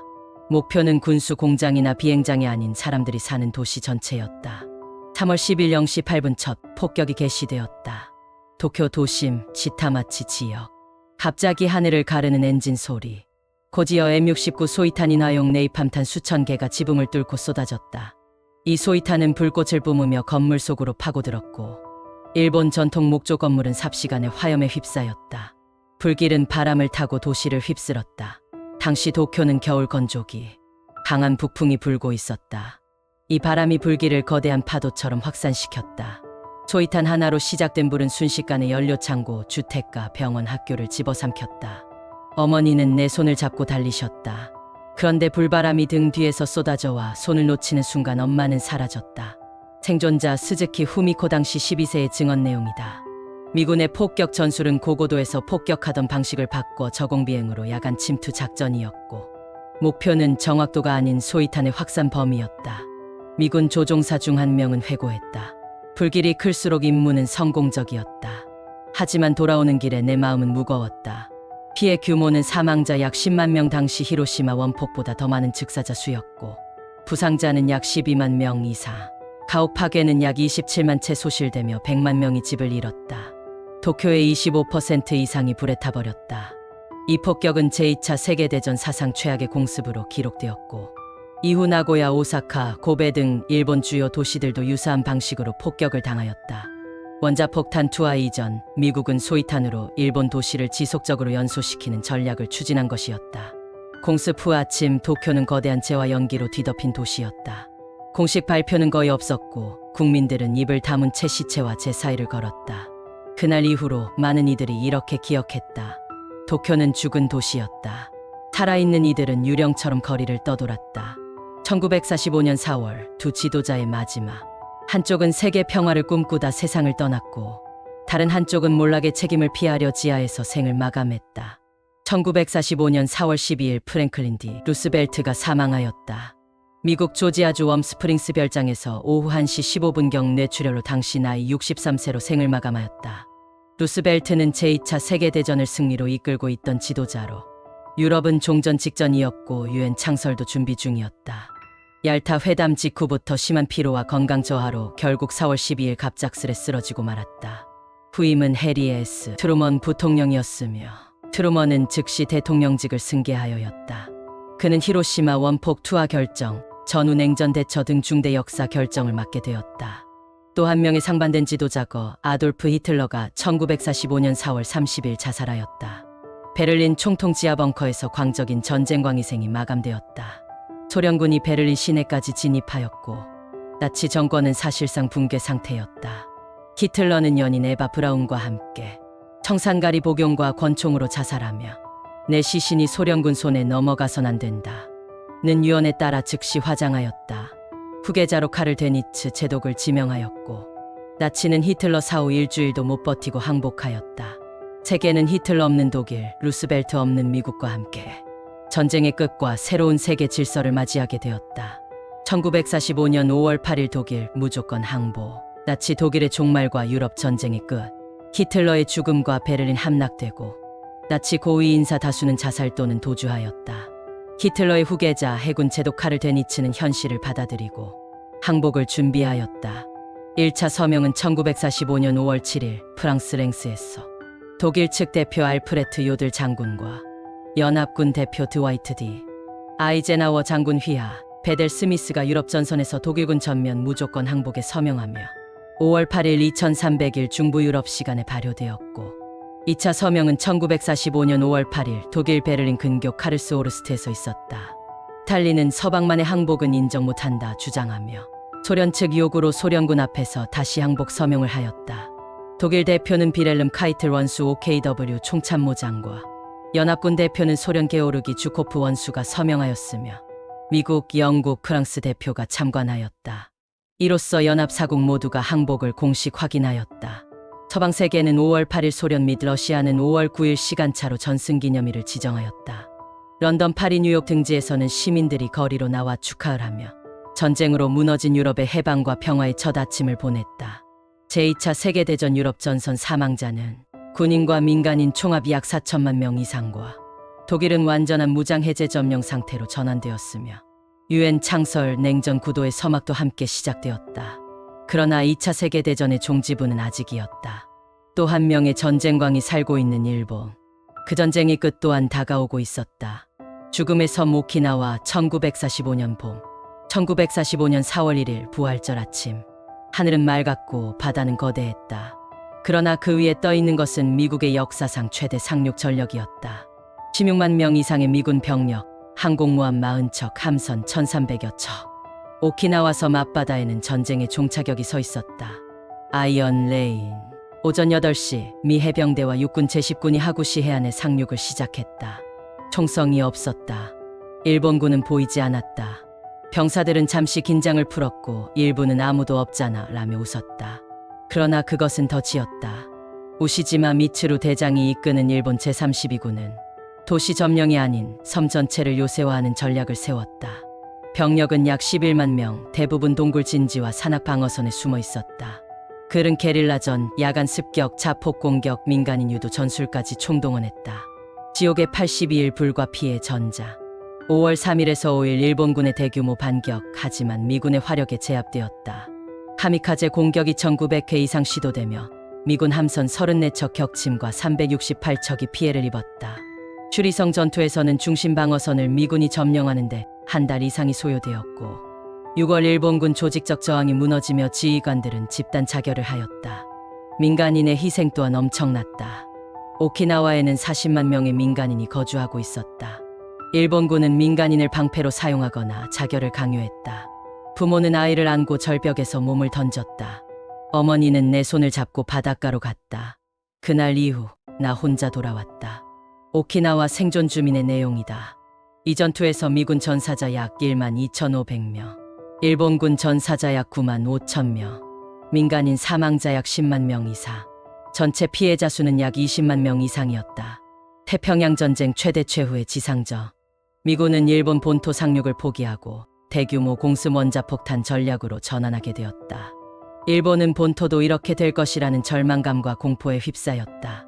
1945년 7월 26일 포츠담에서 울린 마지막 경고가 전해졌다. 독일 포츠담 체칠리에노프 궁전에서 제2차 세계대전 유럽 전선이 끝난 직후 연합국의 새로운 회담이 독일 포츠담에서 열렸다. 일본에 대한 최후 통처. 1945년 7월 26일 미국, 영국, 중국 세 나라 명의로 일본에 대한 무조건 항복 요구 선언문, 즉 포츠담 선언이 발표되었다. 우리는 일본 제국 정부의 최후 통첩을 한다. 무조건 항복하라. 그렇지 않으면 일본은 전면 파괴될 것이다. 일본의 무조건 항복 요구. 일본 제국주의 및 군국주의 해치. 전범 처벌. 점령 후 민주주의 국가로 재평. 일본 국민의 생존과 명예는 보장. 항복하지 않으면 완전한 파멸을 맞게 될 것. 일본 정부의 반응은 미온적이었고 이는 결국 히로시마와 나가사키의 원자폭탄이 투하되는 결정적 계기가 된다. 트루먼은 이미 회담 중에 미국의 원자폭탄 실험 성공을 보고받았고 포츠담 선언은 일본을 시험하기 위한 외교적 최후 통첩이자 경고였다. 스탈린은 선언에 참여하지 않았지만 8월 8일 대일 참전을 약속하고 준비 중이었다. 우리는 일본의 완전한 항복 외에는 받아들이지 않을 것이다. 그렇지 않으면 그들의 조국은 철저히 파괴될 것이다. 1945년 포츠담 선언문 일부 내용이다. 히로시마 그날 아침 태양보다 밝은 빛. 1945년 8월 6일 오전 8시 15분 평범했던 아침. 히로시마 시민들은 출근과 등교 준비로 분주했다. 어린아이들이 가방을 메고 골목을 지나가고 부녀자들은 국을 끓이며 하루를 시작하고 있었다. 하늘은 맑았고 공습 경보는 해제된 상태였다. 아무도 머리 위에 인류 역사상 가장 치명적인 폭탄이 떠 있을 거라고는 상상조차 하지 못했다. B-29 에놀라 게이 히로시마 상공 도달. 사이판 티니안 기지에서 6일 새벽에 출격하였으며 임무는 세계 최초의 실전 원자폭탄 투하였다. 탑재 폭탄은 리틀보이, 고도 9,600m에서 투하. 폭탄은 43초간 낙하하여 도시 중심부인 아이오이 다리 근처에서 폭발하였다. 8시 15분 17초 태양보다 밝은 빛. 폭발 순간 중심부의 온도는 약 3,000에서 4,000도에 달했다. 반경 1.6km 내 모든 건물과 생명체가 순식간에 증발했다. 폭심지에서 약 1km 떨어진 거리에서도 피부와 옷이 녹아내렸다. 하얀 섬광이 눈을 덮고 다음 순간 온몸이 불길 속에 던져졌다. 건물 약 7만 채 중 6만 채 이상 파괴되었고 총 사망자는 1945년 말까지 약 14만 명. 대부분이 민간인, 여성, 어린이였다. 폭심지 인근 전차 승객 전원이 사망하였고 학교 수업 중인 아이들과 교사가 함께 소실되었으며 우물로 뛰어든 사람들조차 끓는 물에 익어버려 사망하였다. 폭발로 끝나지 않았다. 폭풍 후 생존자들은 피부가 벗겨진 채 방황했고 며칠 뒤 고열, 출혈, 탈모, 구토 증세로 쓰러졌다. 일본 정부는 처음엔 원자폭탄임을 인식하지 못하였고 하루가 지나서야 히로시마가 단 한 발의 폭탄으로 파괴된 것을 인지하였다. 국민에게 공식 발표 없이 혼란 상태가 지속되었다. 트루먼 대통령은 히로시마는 미국의 새로운 과학적 힘에 직면했다. 전략 목적으로 일본 본토 침공 없이 속전속결로 항복을 유도하려는 목적이었다. 인류 최초의 원자폭탄 실전 사용으로 전쟁 무기의 패러다임이 전환되었고 대규모 민간인 학살 논란으로 국제법과 도덕적 비판이 지속되었다. 1945년 8월 전쟁의 문이 무너진 날들. 945년 8월 8일 밤 11시 소련, 일본의 선전포고. 모스크바 시간 밤 11시. 소련 외무장관 몰로토프는 일본 대사 사토 나오타케에게 전쟁 선포문을 전달했다. 일본은 독일과의 전쟁을 확대시킨 책임이 있다. 소련은 내일부터 전쟁 상태에 돌입한다. 몰로토프 선전포고 전문 일부 내용이다. 일본은 충격에 빠졌다. 소련은 중립을 지킬 것이다라는 믿음은 산산조각 났다. 그날 밤 수십만의 붉은 군대가 만주로 진격하기 시작했다. 만주 작전 개시 1945년 8월 9일 새벽. 소련 극동군 150만 명 이상이 만주 사할린 조선 북부 쿠릴 열도 등 동부가 전역에 걸쳐 전격적인 공격을 감행했다. 일본의 관동군은 고립된 상태였고 이미 구식 장비와 군심 이완 속에 제대로 된 저항조차 불가능했다. 나가사키의 두 번째 원자폭탄이 1945년 8월 9일 오전 11시 02분. 히로시마의 공포가 채 가시기도 전. B-29 복스카가 두 번째 핵무기 팻맨 팻맨을 싣고 출격했다. 원래 목표는 고쿠라, 그러나 구름과 연기 때문에 예비 목표인 나가사키로 방향을 바꿨다. 폭심지는 나가사키 시내 우라카미 지구. 즉사자 약 4만 명, 연말까지 약 7만 명 이상 사망. 나가사키의 천주교 성당, 병원, 학교 대부분 파괴되었고 아이를 아는 어머니의 모습이 검게 타버린 채 멈춰 있었다. 히로시마 원폭, 소련의 참전, 나가사키 원폭. 일본 수뇌부는 세 가지 위협에 결정적 동요를 일으켰다. 8월 10일 쇼와 천황 히로히토는 처음으로 직접 개입해 항복을 지시했다. 더 이상의 국민 고통은 참을 수 없다. 우리는 항복을 고려해야 한다. 이 48시간은 일본 제국의 붕괴를 불러온 결정적 시기였으며 태평양 전쟁은 사실상 이때 종지부를 찍었다고 평가됩니다. 정호 천황의 목소리가 울려 퍼지다.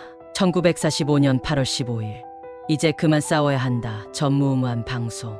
일본 시간 정오 일본의 라디오 방송국은 특이한 형태의 방송을 시작했다. 수신기 앞에 모인 수천만의 국민은 난생 처음 천황의 목소리를 들었다. 장소는 도쿄 황궁 내 방송의 방. 일본 천황 히로히토가 직접 낭독한 종전 선언 사실은 녹음이었다. 녹음일은 8월 14일 밤. 방송일은 8월 15일 낮 12시였다. 방송 전문 중 일부 내용은 적은 신형 폭탄으로 무고한 인명을 빼앗고 참혹한 피해를 입혔다. 이로써 싸움을 계속하는 것은 우리 민족의 멸망을 초래할 뿐이다. 나는 제국 정부로 하여금 미국, 영국, 중국, 소련의 공동 선언 포츠담 선언을 받아들이게 하였다. 짐은 충심으로 세계의 평화와 국민의 안녕을 원한다. 항복이라는 단어는 끝내 사용되지 않았다. 일본 국민들은 방송을 이해하지 못하거나 믿지 않으려 했다. 문어체로 된 방송은 평범한 국민에게 난해했고 전쟁을 끝내려 한다는 완곡한 표현은 어느 쪽이 이긴 건지 모를 정도였다는 반응도 많았다. 천황께서 직접 말씀하셨다. 우리는 진 게 아니라 싸움을 멈춘 것이라고 했다. 도쿄 시민의 반응이었다. 쿠데타 미수 규명 사건이 있기도 했다.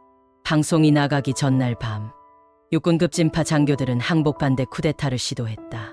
황궁, NHK 방송국에서 녹음된 방송 테이프 오금판 파괴를 하려 하였으나 육군 수뇌부가 진압하며 실패하였다. 만일 성공했다면 항복 발표는 연기되었고 일본은 더 큰 참사로 치달았을 가능성도 있었다. 미국 트루먼 대통령은 즉시 승리의 날이라고 선언하였고 연합국 전역에는 거리에서 환호 퍼레이드 열렸다. 조선 중국 동남아 일제 강점 해방의 순간이 오며 독립이 시작되었다. 인류 역사상 유일한 황제의 항복 방송 절대 권위가 스스로 패배를 인정하고 전쟁의 완전한 종결을 마치하였었다. 그날의 정오는 정적 속에서 시작되었다. 라디오에서 들려오는 말 한마디 한마디는 제국의 2천만 사무라이의 시대를 마감시키고 있었다. 1945년 9월 2일 도쿄만 미국 전함 USS 미주리 함상 위에서는 전장의 끝이 바다 위에 펼쳐졌다. 1945년 9월 2일 오전 9시 일본 대표단을 태운 구축함이 도쿄만에 정박한 미국 전함 USS 미주리에 도착했다. 전 세계가 지켜보는 가운데 전쟁의 최종 서명식이 거행되었다. 일본 대표단은 고개를 숙인 제국의 마지막 인사를 하고 있었다. 대표는 시게미스 마모루 외무대신과 군대표 우메즈 요시지로 참모총장이 군복 혹은 외교복을 정장처럼 입고 무거운 표정으로 함상 갑판에 올랐다. 미국 측 대표는 더글러스 메가더 장군 연합군 최고사령관이 그곳에 서 있었다. 서명국은 미국, 중국, 영국, 소련, 호주, 캐나다, 프랑스, 네덜란드, 뉴질랜드. 우리는 이 자리에서 인류의 평화를 위한 새로운 시대를 열기로 맹세한다. 메가더 서명 직후 연설이다. 일본의 공식 항복문서 주요 내용. 포츠담 선언 수락 및 이해. 연합군 지시 완전 이해. 일본 정부와 군의 무조건 항복. 천황과 일본 국가체제는 연합군 통제 아래 유지. 총 두 부가 작성되었으며 하나는 미국, 다른 하나는 일본 보관용으로 나누었다. 전 세계로 퍼진 사진 한 장. 시게미스 마모루가 지팡이를 짚고 고개를 숙이며 서명하는 사진은 일본 제국의 종말을 상징하는 이미지가 되었다. 우리는 진정한 패배를 목격했다. 한 제국이 조용히 붕괴한 아침이었다. 전쟁은 끝났고 재건이 시작되었다. 1945년 9월 이후 일본 점령과 개혁의 시간이 다가왔다. 1945년 9월 2일 항복문서 서명 직후 일본은 공식적으로 연합군 최고사령부의 통제를 받게 된다. 총사령관 더글러스 메가더 장군. 본부 위치는 도쿄 히비야 구 일본 육군 청사에서. 실질적 통치자는 메가더였고 천황은 형식적 존재로 남았다. GHQ의 주요 개혁 정책들은 일본군 해상과 무기 몰수 및 군수산업 해치, 전범 재판 도쿄 재판을 실시하였고 천황의 신적 존재 부정과 정치범 석방, 보수파 숙청, 자유선거제 도입 여성 참정권 포함하였다. 군국주의 교과서 폐기하며 민주주의적 교육과정을 도입하였고 검열 철폐 및 언론 자유를 확대하며 재벌자 이바스 해체 후 농지 개혁으로 소작농에서 자영농 전환하였다. 노동조합 활성화로 1947년 5월 3일 새 헌법 공포 일본국 헌법 평화주의제 구조 주권제 민 기본권 보장하였다. 도쿄 전범재판 정식 명칭은 극동국제군사재판이 도쿄 이치가야에서 열렸다. 기소 인원은 A급 전범 28명 정치군사 지도자였으며 주요 인물은 도조 히데키 총리, 이타가키 세이시로, 마스오카 요스케 등이었고 도조 포함 사형 7명, 종신형 16명, 무죄 2명이었으나 승자의 정해, 천황기소 제외 등 논란 존재하며 비판하였다. 한국전쟁 1950발발로 일본 산업이 재가동되었고 1951년 샌프란시스코 강화조약 체결로 주권 회복의 길로 들어섰다. 샌프란시스코 강화조약 발효일 1952년 4월 28일 GHQ 해산하며 일본이 독립회복되었다. 그러나 미일안보조약 체결로 미군은 현재까지도 계속 주둔하고 있다.